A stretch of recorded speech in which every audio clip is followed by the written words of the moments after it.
Hello my dear students, welcome to your master chem channel. कैसे हैं प्यारे बच्चों? Very good. तो आज मैं Amla Shankar Yadav master chem channel की तरफ से क्लास 12th के बच्चों को केमिकल काइनेटिक्स चैप्टर से वीडियो लेकर आया हूँ। प्यारे बच्चों, आज के वीडियो हमारा डिस्कशन होगा difference between law of mass action and rate law. तो प्यारे बच्चों, लॉ ऑफ मास एक्शन एक एक्सपेरिमेंटल व्यू नहीं देता। Law of mass action equation के कॉफिशिएंट पर डिपेंड करता है, स्टाइकोमेट्रिक कॉफिशिएंट पर डिपेंड करता है। वो एक्सपेरिमेंटल डेटा का सपोर्ट नहीं करता है। लेकिन rate law experimental concentration term पे बेस है और यह एक्सपेरिमेंटल डेटा का सपोर्ट करता है पूरा।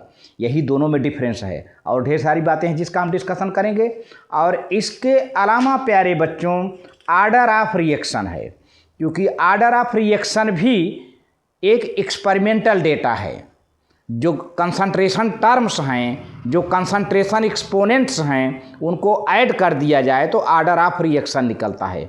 लेकिन लॉ ऑफ मास एक्शन में जो एक्सपोनेंट हैं उनको ऐड करने पर लॉ ऑफ मास एक्शन नहीं, आर्डर ऑफ रिएक्शन नहीं मिलता है ना। क्योंकि मैंने पहले बता दिया है कि लॉ ऑफ मास एक्शन में जो स्टाइकोमेट्रिक एक्सपोनेंट्स हैं वो एक्सपेरिमेंटली बेस्ड नहीं हैं, ना तो एक्सपेरिमेंट का सपोर्ट करते हैं, एक्सपेरिमेंटली डेटा का सपोर्ट करते हैं।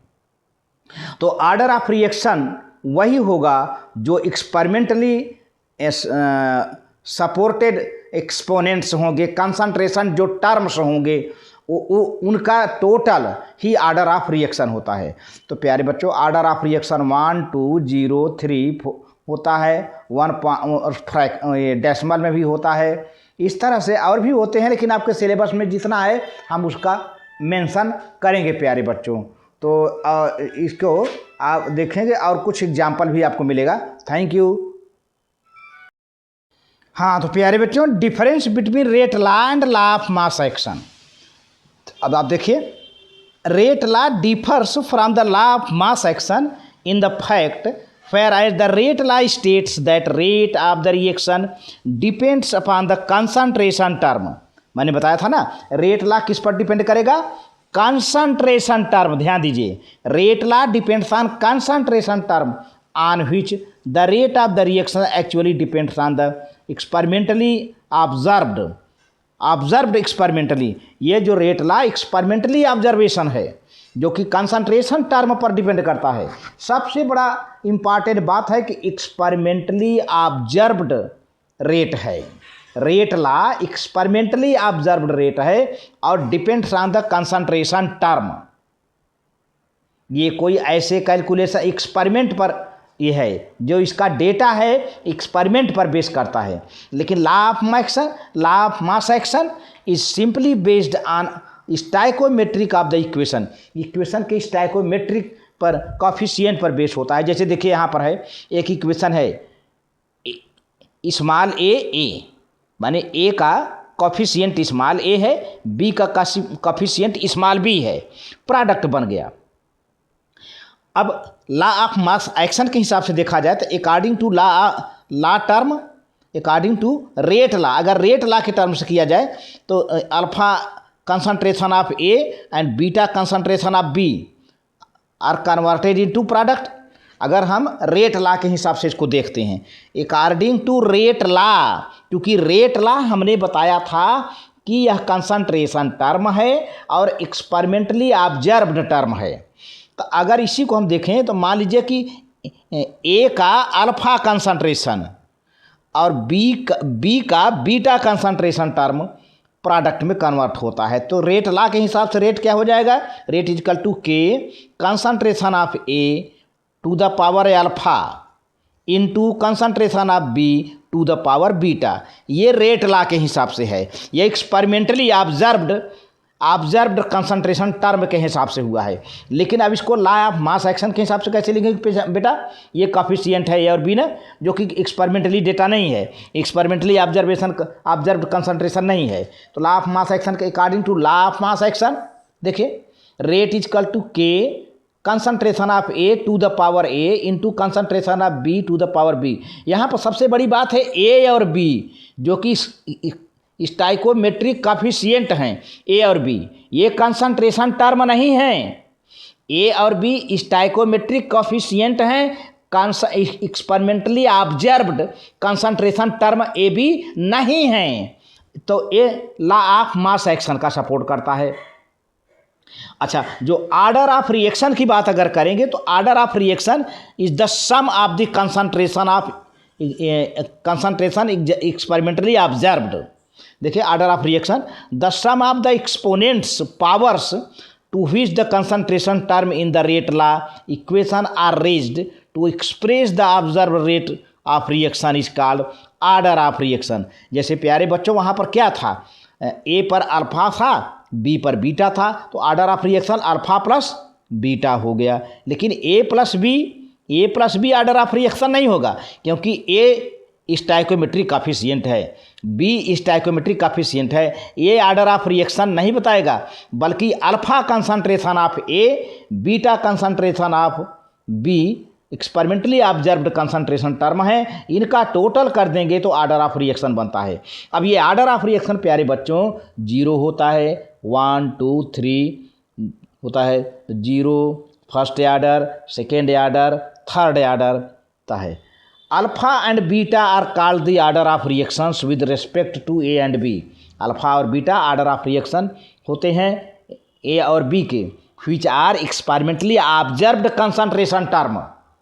ये है, देखिए बार बार एक्सपेरिमेंटली शब्द आ रहा है प्यारे बच्चों, बार बार एक्सपेरिमेंट आ रहा है, क्योंकि alpha beta experimentally observed concentration है। ये ऑर्डर ऑफ रिएक्शन बताएंगे, एक्सपोनेंट नहीं, अरे स्टाइकोमेट्रिक कॉफिशिएंट नहीं बताएगा, वो सिर्फ लॉ ऑफ मास एक्शन का सपोर्ट करता है। अब कुछ एग्जाम्पल है, देखिए प्यारे बच्चों, यहाँ पर bromide ion, 5 bromide ion aqueous bromate ion minus 6 hydrogen ion is equal to 3Br2 plus 3H2OL, है ना। अब इसको देखिए, experimentally it is observed that the rate law of this equation is. देखिए, ये सब चीज़ें आपको इक्वेशन में दिया जाएगा, क्वेश्चन में दिया जाएगा, आपको परेशान होने की ज़रूरत नहीं है। एक्सपेरिमेंटली है ना, तो एक्सपेरिमेंटली है तो यहाँ पर प्यारे बच्चों कुछ नहीं लिखा है 1 पावर मानोगे, यहाँ पर कुछ नहीं लिखा है 1 पावर मानोगे, यहाँ पर हाइड्रोजन आयन कंसंट्रेशन पर 2 लिखा है। तो अब ऑर्डर ऑफ रिएक्शन क्या होगा, सारे एक्सपोनेंट को जोड़ दीजिए, 1 + 1 + 2, तो order of reaction 1 + 1 + 2 4। Order of reaction 4 है प्यारे बच्चों, है ना।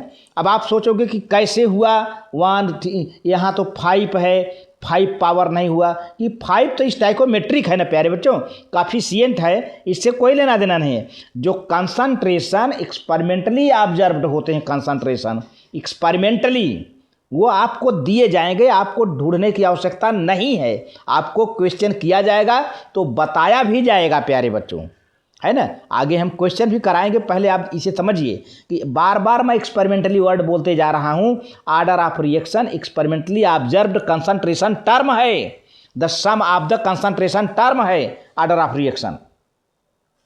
अब प्यारे बच्चों कुछ एग्जाम्पल्स हैं, some common examples of reactions of different orders, जैसे फोटोसिंथेसिस ऑफ HCl।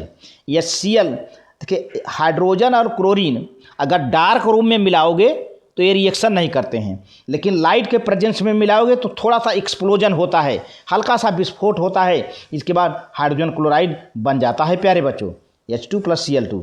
तो experimentally it is found that the rate of reaction is independent of the concentration of the H2 and Cl2।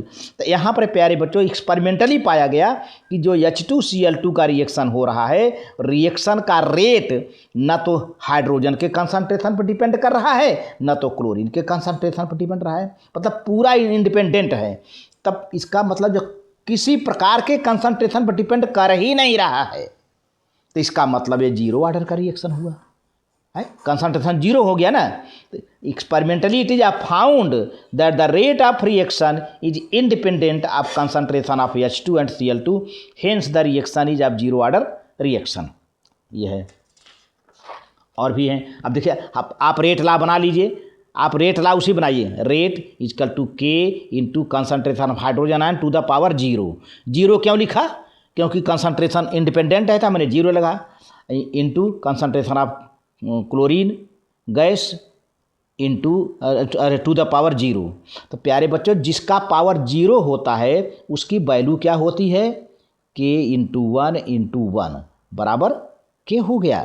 तो rate क्या हो जाएगा? Rate constant के बराबर हो जाएगा, है ना। जिसका पावर जीरो होता है उसकी वैल्यू वन, इसका पावर जीरो होता है इसकी वैल्यू वन, तो के वन जा के ये आ जाएगा वही।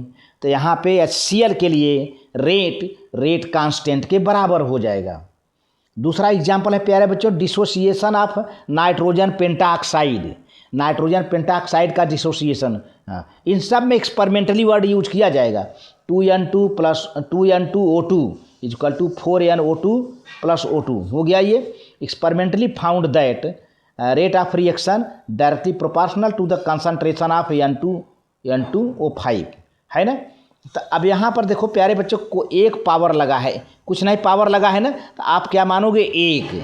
अगर कोई पावर न लगा रहे तो आप एक पावर माना करिए एक्सपेरिमेंटली। अब वैसे तो लगता होगा कि यहाँ पर दो है, तो ये तो स्टाइकोमेट्रिक काफिशिएंट है प्यारे बच्चों, इसके हिसाब से लॉ ऑफ मास एक्शन होगा।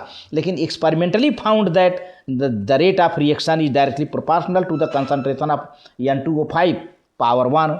तो अब इसका मतलब it depends only one concentration term, एक पावर है, एक कंसंट्रेशन टर्म पर डिपेंड करता है। तो ये कैसा हुआ? First order reaction. कैसा हुआ प्यारे बच्चों? फर्स्ट ऑर्डर रिएक्शन, है ना। इसी तरह से एक कॉम्बिनेशन रिएक्शन है, combination reaction of NO2 plus F2 to form NO2F, है ना। 2NO2 plus F2। ये काफिशिएंट देखा जाए तो दो है, लेकिन यहाँ पर इससे कोई मतलब नहीं है। काफिशिएंट से रेट ऑफ रिएक्शन से कोई लेना देना नहीं है। काफिशिएंट का लेना देना केवल लॉ ऑफ मास एक्शन से है। तो यहाँ पर तो हमको रेट ऑफ रिएक्शन निकालना है। 2NO2 plus F2 equal to 2NO2F। तो अब देखिए यहाँ पर लिखा गया, ये जरूर लिखेगा, बताएगा आपको, experimentally it is found that rate of reaction directly proportional to the concentration of NO2 plus concentration of F2। तो आपको देखे ऊपर कोई पावर नहीं लगा है, तो आप एक मान के चलो। यहाँ पे पावर कुछ नहीं लगा है ना, तो आप यहाँ पर पावर वन मानो, यानी वन। यहाँ पर पावर कुछ नहीं लगा है, वन। अब रेट ऑर्डर ऑफ रिएक्शन क्या हो जाएगा? 1 + 1 माने 2, तो सेकेंड ऑर्डर रिएक्शन हो जाएगा। तो it depends on the one concentration of NO2 and one concentration of F2, hence it is second order of reaction. Second, one और वन ऐड कर देंगे, जोड़ देंगे, तो सेकेंड ऑर्डर ऑफ रिएक्शन हो जाएगा प्यारे बच्चों। इसी तरीके से देखिए एक और है, order of reaction of may not be always whole number. मैंने शुरू में बताया था कि ऑर्डर ऑफ रिएक्शन 1 2 3 4 ये सब होल नंबर हैं, लेकिन कुछ ये ज़रूरी नहीं है कि ऑर्डर ऑफ रिएक्शन हमेशा होल नंबर ही हो, डेसिमल में भी होता है। जैसे देखिए यहाँ पर एसिटल्डिहाइड है, order of reaction may not be always whole number नहीं होता, कभी कभी डेसिमल में। जैसे example, at 723 kelvin acetaldehyde decomposes, CH3CHO का डिकम्पोजिशन हो रहा है मेथेन में और कार्बन मोनोऑक्साइड में। मेथेन में ये CH3CHO है। तो एक्सपेरिमेंटली देखिए, फिर हर बार में देखे, हर बार एक्सपेरिमेंटली वो बता रहा है, experimentally it found that rate of reaction directly proportional to the concentration of acetaldehyde to the power 1.5। तो अब ऑर्डर ऑफ रिएक्शन क्या हो जाएगा? वही पावर 1.5 ये रहा। तो इस तरह से प्यारे बच्चों आज के डेट में बस इतना ही। Thank you very much.